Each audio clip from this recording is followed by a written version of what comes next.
Hello, hello, hello. Welcome back to another episode of Motivation Monday. Damn it. If you've been keeping track, there are some episodes that are titled Monday Motivation, and there are other episodes that are titled Motivation Monday. And I've decided to stick with Motivation Monday, but clearly the Monday is fighting. It's fighting for first place.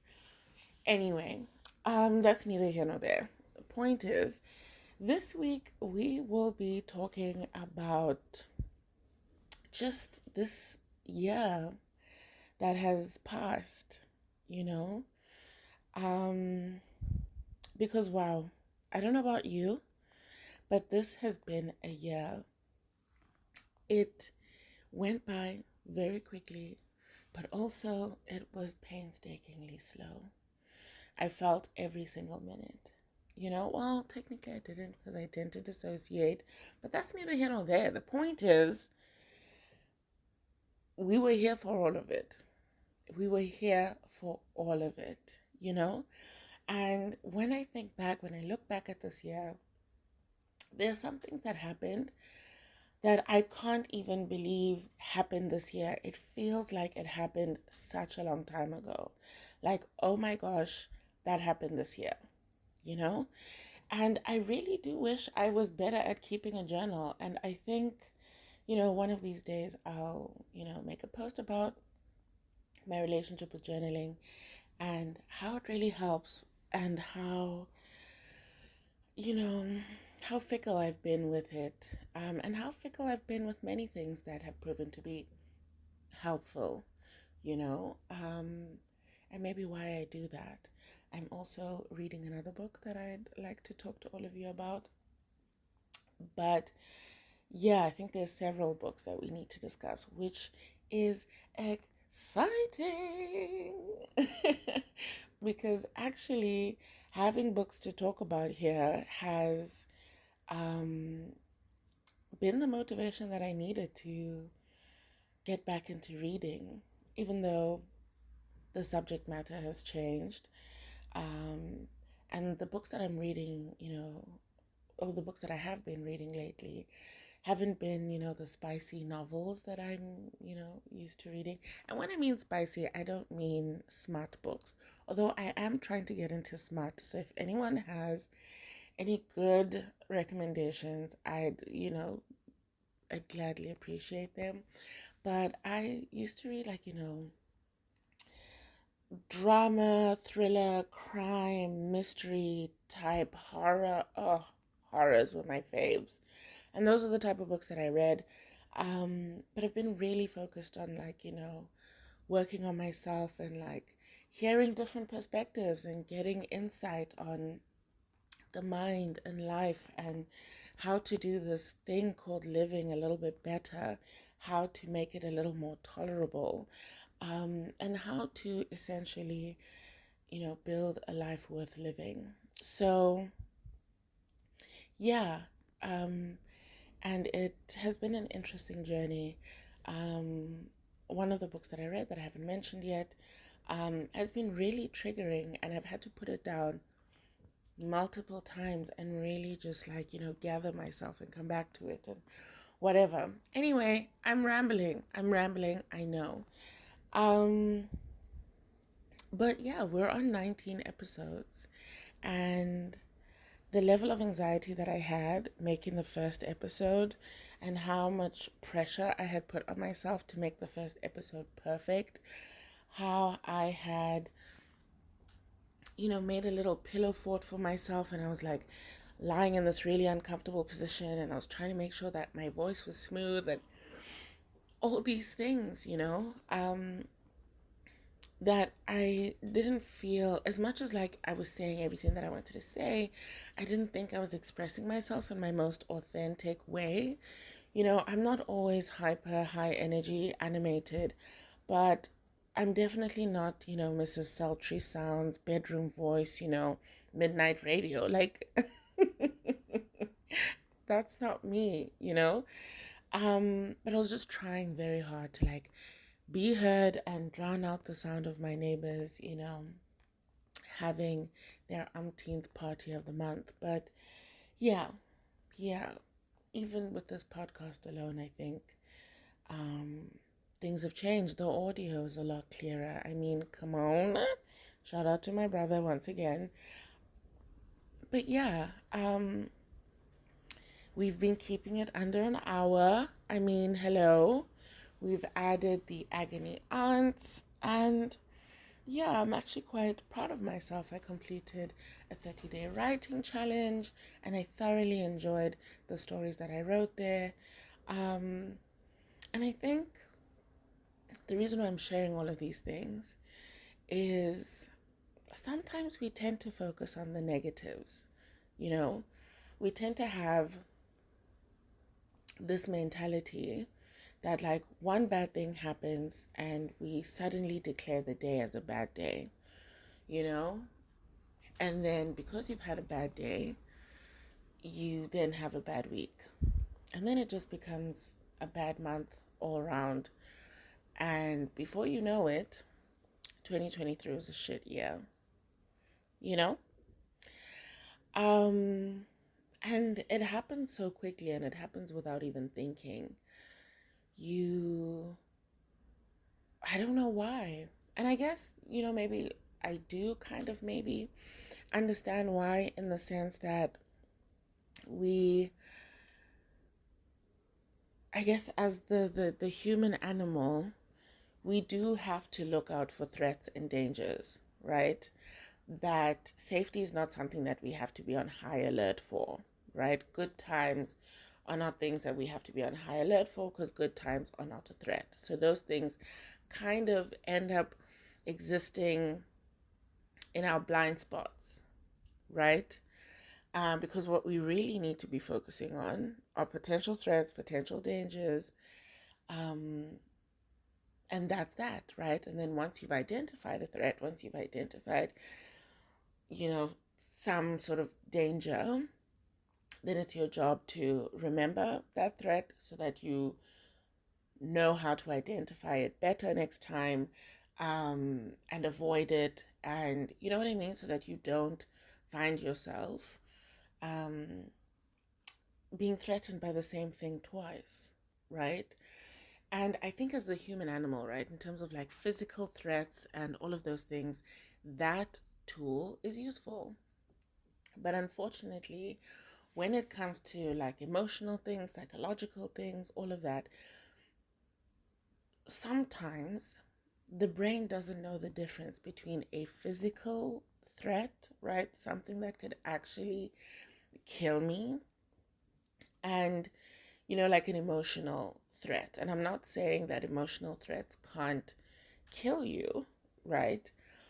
But with the mind constantly focusing on that discomfort, right? When the mind is sort of geared to think that, the anxiety that you feel about a potential confrontation is tantamount to you almost dying, those things, it's not the same, and there's an imbalance there, right? And it robs us of the opportunity to be more resilient in our day-to-day lives, to recover faster. And these are things that we can work on, right? We can work on training our minds to not see a potential confrontation as, a major threat. That yes, it could possibly happen, but I will survive that I am okay.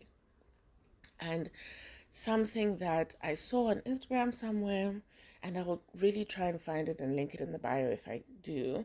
I'm not sure if I saved it. I do tend to save things, but I'll look for it nonetheless. Um, but this lady was saying that, the opposite of anxiety isn't calm, right? How I imagine anxiety is like you're just like constantly vibrating in fear. And that calm is, that stillness, that peace, right? Whereas she says that like anxiety is trust. Anxiety is trusting yourself to be able to make it through that situation and be okay. That you trusting yourself to have the tools necessary to deal with any, potential problem or threat, like whatever you could be anxious about, you could also trust yourself to handle, you know.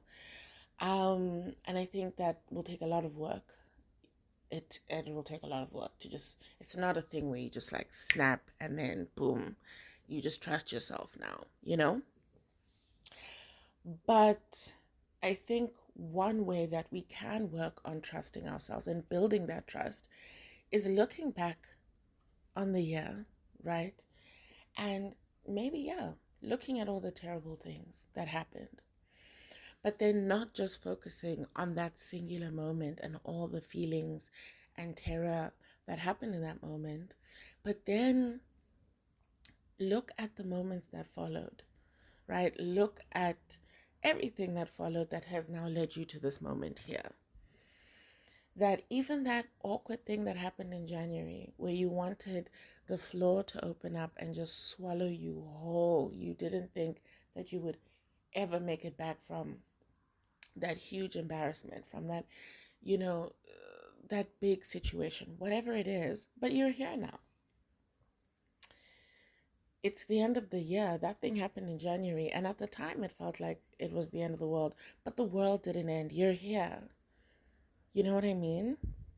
So you clearly were able to get out of that situation.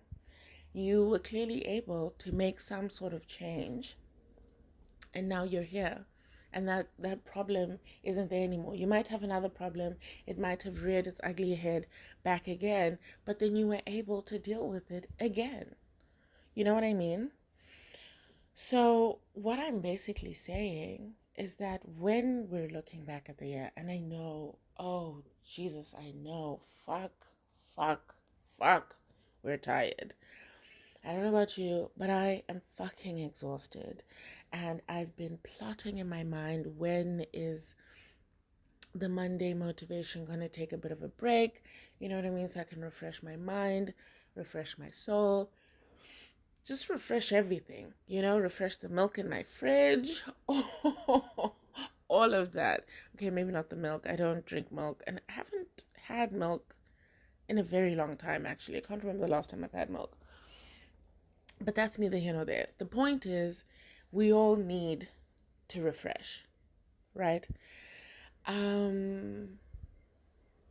while we're winding down, I would like us to look at the things that we overcame this year, all the things that we survived, all the things that we thought we wouldn't, and we survived them, right? How maybe you might have broken up with your partner, sometime in March, and at the time you were just a wreck, an absolute wreck of a human being. You were constantly going back at your phone, hoping that they had texted you, hoping that they would apologize, beg to come back, or whatever. You'd see pictures of them and you'd cry, and it would just be, oh my gosh. You'd have this like burning sensation in your chest, the anxiety that you'd have, fighting with yourself as to whether you should call them, drive past their place, maybe, whatever. That was you in March. And even though you might still feel that pain, you might still, your mind might wander sometimes and think about them, and those feelings might be brought up again, it's not as bad as it was when it was fresh. You got over it eventually. Hopefully you worked through those feelings and didn't just lock everything up in a jar and throw it away. But the point is, you got through it the best way that you knew how. And if you didn't process it in a healthy way, sure. And maybe that can be your goal for next year, right? Now that you trust yourself, right, to deal with things, that you're capable, that no matter what tools you have available to you, you will use them to handle your life, right? I think sometimes we're so harsh with ourselves. We not only judge ourselves for being in those positions, but then judge ourselves for how we choose to get out of them, right? And then judge ourselves for how we then heal and recover from the trauma that happened in that situation. And it's just like constantly fucking judging ourselves, right? That we're never good enough, right? That we just constantly never good enough. Maybe that's just me, right? Maybe it's just me and I'm talking about myself. But with also the people that I talk to sometimes, and I find that there's no grace here, there's no kindness, there's no understanding, there's no consideration for the fact that, like, fuck, fam, life is hard. Life is hard, and you're doing the best that you can, and you're doing it. You're literally doing it. You're moving through this life. You didn't let this thing kill you. You know what I mean? And there's this like quote from a poem that I have that I really like, um, that says, like, come celebrate with me because every day something has tried to kill me and failed. And it might not be an accurate quote, but that's the general gist of that quote. Every day, and first of all, it starts off with come celebrate with me. And that's the thing. We don't celebrate our wins. We don't even recognize a win when it is a win. You know what I mean? Like, we just don't have that for ourselves. So, for this post, for this week's episode, what I wish for every single person listening to this, I wish that my hope for you, my wish for you is that as you reflect back on this past year, that you look back at it with kindness, that you also look to make a list of all the things that you overcame so that you can have evidence, something to stand on as you try to build trust with yourself for the next year. Because you're made of some strong stuff. You have really, life has, life has really dragged you to and fro. Life has been here. Oh, I don't even know why I'm doing this because you can't see this. You can't see these hand motions. But if you could see these hand motions, you would definitely agree that life has been like that girl in that meme where the roller coaster is spinning round and round and she's just white knuckling it, screaming. That's what we've been doing. And like, yeah, you don't want to white knuckle it through life all the time, right? But shout out to you and your gorilla grip because you didn't let go. And that's something to celebrate because that's how you start to build trust. It's the small things. It is in the tiniest of things. That is how we build trust with anyone and especially with ourselves. So start looking for those small things, those small moments where you managed to, change your self-talk a little bit and, you recovered from a confrontation a little bit faster, that maybe you stood up for yourself. I remember this one time this year, I voice noted my friend, like, with so much excitement. Like, I was rushing to leave the store so that I could tell her. Even the moment after it happened, that my first thought was, I'm gonna tell Naomi this. Like, oh my gosh, Naomi needs to hear this. And I was so excited to tell her about me just confronting ladies in the shop who were trying to like jump the line as I was at the till trying to check out. They wanted to like squeeze in front of me. And it was just like one old lady who did it. And I was like, okay, I'm going to let it slide. It's an old lady. I don't fight with people. And she just has one thing, so it's okay. But then, like, more and more people were coming and they look at me with my full trolley and they're just like, well, it's just one thing, like, girl, like, don't be dramatic, da da da da da. And I'm just like, I also have one thing. They're like, no, you don't have a full trolley. I'm like, no, bitch, one. And I'm pointing at everything in my trolley and I'm just going one, one, one, one, one. You see how all of you bitches are all holding one thing? These ones add up. I've been in the line. You either pick another line or you get behind me. But what's not going to happen is you're not going to jump in front of me. No, And I was so proud of myself for actually saying something because I know the people pleaser in me and I know we've been teasing this topic for a while, but the people pleaser in me would have never, the people pleaser in me would have just been angry, would have been seething in anger, would have probably left the store to go voice note the very same friend Naomi, but to vent, right? And to be angry and to say all the things that I would have wanted to say to them, but I would just say them to her. And she would empathize and she'd be like, oh my gosh, people are dicks. And we'd have that conversation amongst ourselves, but I'd never actually confront the issue head on. But here I was now, you know, having that conversation and saying, actually, no, you know. And I was proud of myself for that. Could I, do it differently next time? Yeah. Were there things that I learned about myself in that moment as well? Yes.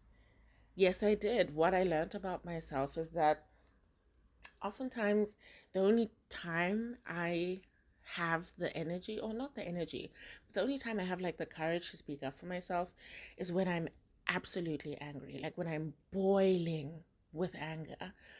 That it can never just be like a gentle thing where I'm like, this is just a boundary that I have, like, no, I don't allow these things to happen in my life. And it's just like a simple, excuse me, you're jumping the line, please, stand behind me or whatever. Do you get what I mean? And that, like, I've said what I needed to say, and that I can still, my internal environment is not upset or disrupted so much by this thing. Do you get what I mean? But my internal environment has to be in absolute turmoil in order for me to have the courage to speak up for myself. And that's something that I need to work on moving forward. But kudos for actually, speaking up for myself. And it might seem really small, right? And that for you, you're just like, oh my gosh, bitch, like it's a bunch of strangers. They're never going to see you again. Like, why does that even matter? Like, why were you so nervous to say these things? But that's the thing. We all start somewhere, right? We all start somewhere, and it might seem silly. Even saying it out loud feels really silly, but we genuinely all start somewhere. And for now, that's my jumping off point, you know? Telling bitches at the shops, at the checkout line, that, I'm in the queue. Why do you think I'm standing here? Do you think I'm standing here for my health? No, bitch. Um, so yeah, and I've noticed in many other situations that it takes me a very long time to come down from that anger. Once I've gotten to that point, it is 2 a.m. and I don't know why people are still drag racing on the roads at this hour. It is so inconsiderate, you know? Anyway, um, so that's one thing that I want to work on, right? And that's one thing that I've observed um, this year, right? That as much as I have overcome a lot of things, that situations that were never really that intense, right? That were never as deep as I thought they would be. But the fact that I thought that it would be super intense, my stress levels got so high that even when the moment had passed, it took me a really long time to recover and to come back down to normal, right? And speaking to my therapist about it, and talking about like cortisol levels, and like how, because I'm very anxious and like hyper aware, and have all these other issues, right, that my baseline stress levels already quite high, right? That I live in a constant state of stress. So when it spikes, it is going to take a lot longer for it to come back down. And just having that information also helped me have a better self-talk. It helped me sort of recognize and identify myself in that high stress feeling, and then to manage it and to help myself come back down from it a lot faster. Drink some water, take a bit of a walk, maybe go get something to eat, because when I'm panicked, about a potential stressor, it's almost as if like I shut down from my whole body, and I don't feel any sensations of like hunger. I don't feel any sensation of like needing to pee. Like my whole body is just locked. And it's like, it's almost as if nothing is functioning in anticipation for this potential harm. And this is what I mean by like a psychological or an emotional threat feeling as dangerous and as threatening as a physical threat. I can understand why my body would shut down in this way if I was in a physically dangerous environment where the need to shut down and like all of that adrenaline allows you not to feel pain, right? So that you can keep pushing. That like all these other sensations that are unnecessary for your survival right now, right? The brain doesn't need to be communicating with the bladder and the stomach and whatever. What it needs to be communicating with is the legs. Can we run? You know what I mean? And that's it. That's it. Can we run? Can we fight? Like, what's the situation here? The brain is just talking to the heart and it's pumping, you know? And that would make sense if I, was worried about being kidnapped in the street. And like the thing is, yes, as a woman, as a black woman in South Africa, I do worry about my physical safety all the time. There is a constant thing that lingers in the back of my mind, right? But when it does spike, it's not spiking because I'm in immediate physical danger. It's because, I'm anticipating a potential sort of argument or a potential failure, potentially, being ashamed or embarrassed, all these other things that won't actually physically kill me, but my body is responding as if it would, right? And it's for me to then work on my mind and work on my relationship to those potential threats, to then get myself to a point where I'm not responding in that way, right? That those things don't stress me out as much because here I am, recording my, here I am recording my 19th episode. I'm recording my 19th episode and I'm not scared. I'm not scared about what I'm saying or, how what people are going to think or whatever. Like, I'm still not sharing this, podcast on my social medias, which is the next step. And that is something that terrifies me. But initially, just recording this and putting it out into the internet, like having it out in the ether, terrified me. Absolutely terrified me. And I needed my friend to like hype me up. I had my younger brother hyping me up, message my sister. I'm like, should I do this? Oh my gosh, what's happening? I just wanted, not even really a platform, but like a space to just express myself, say my thoughts, share my ideas, encourage someone, whoever needs encouragement, because, I live alone and I spend a lot of time alone, be it like emotionally alone, you know what I mean, or actually physically alone, but like I'm alone where I'm not fully connected to other people around me.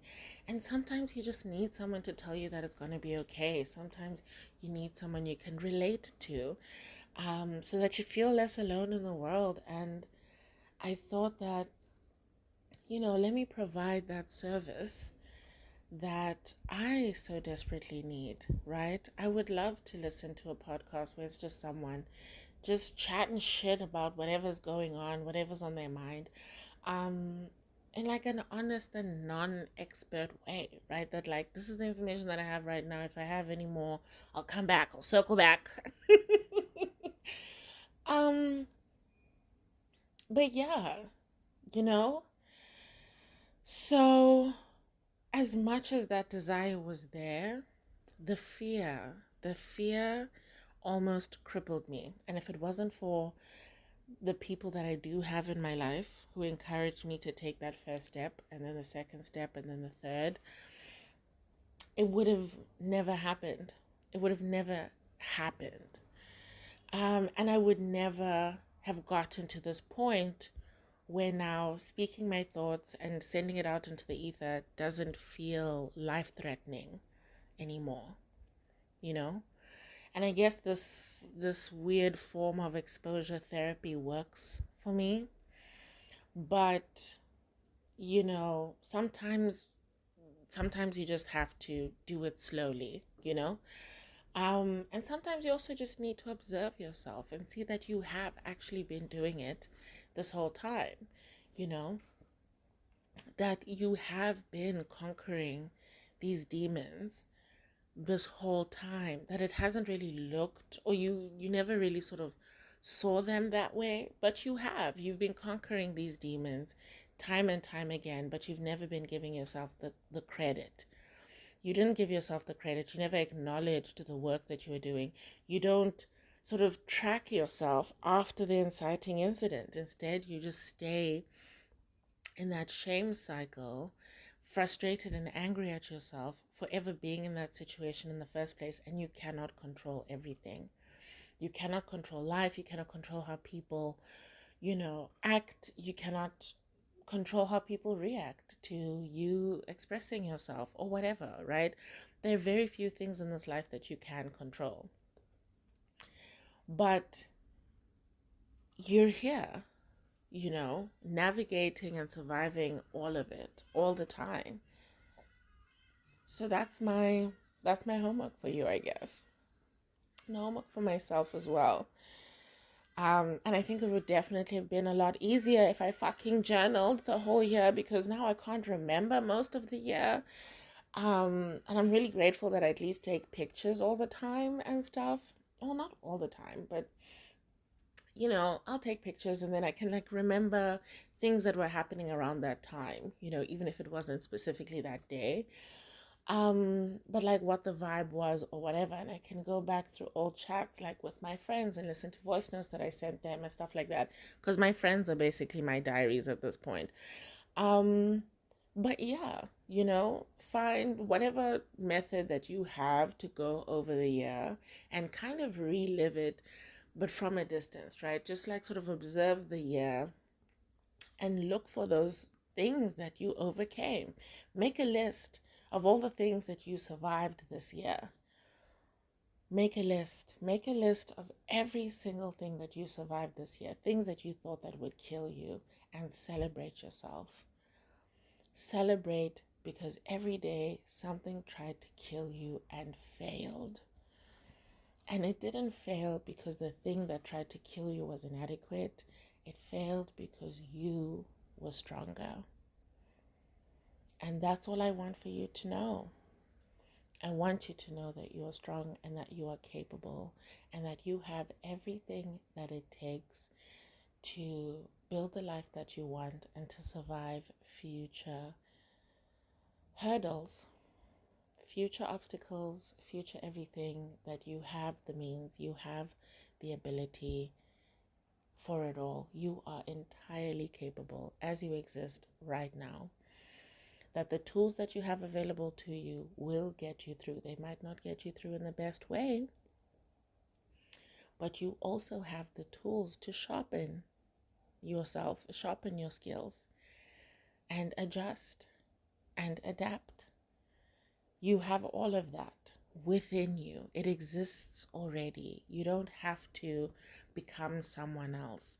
You don't have to do something else, or maybe there are things that you have to do, right? But I mean, in terms of like, you don't have to suddenly pretend and, fake it or whatever. Do you get what I mean? That it's you.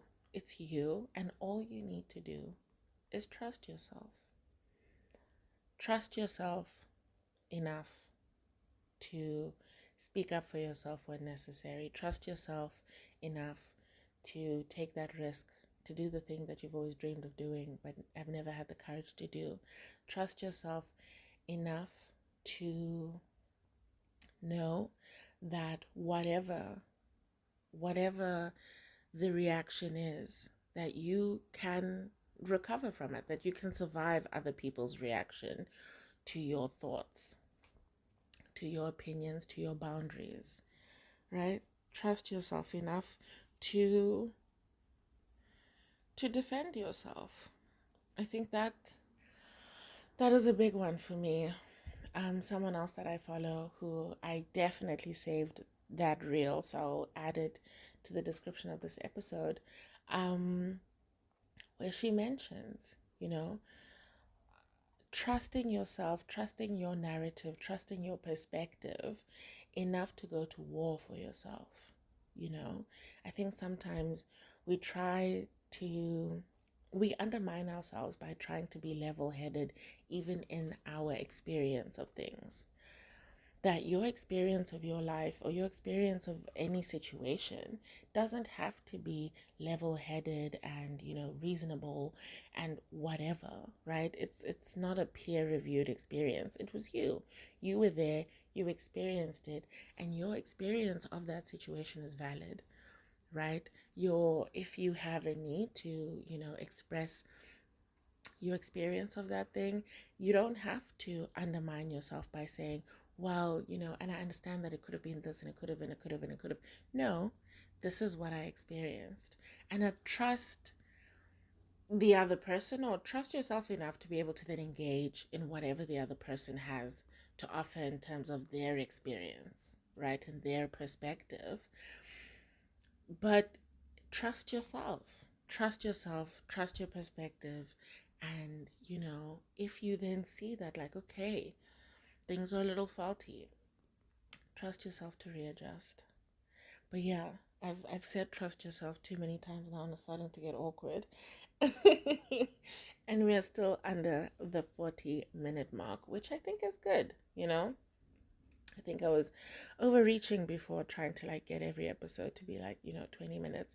The Agony Aunt episodes are around that time. And I like that for the Agony Aunt, It's nice. It's nice.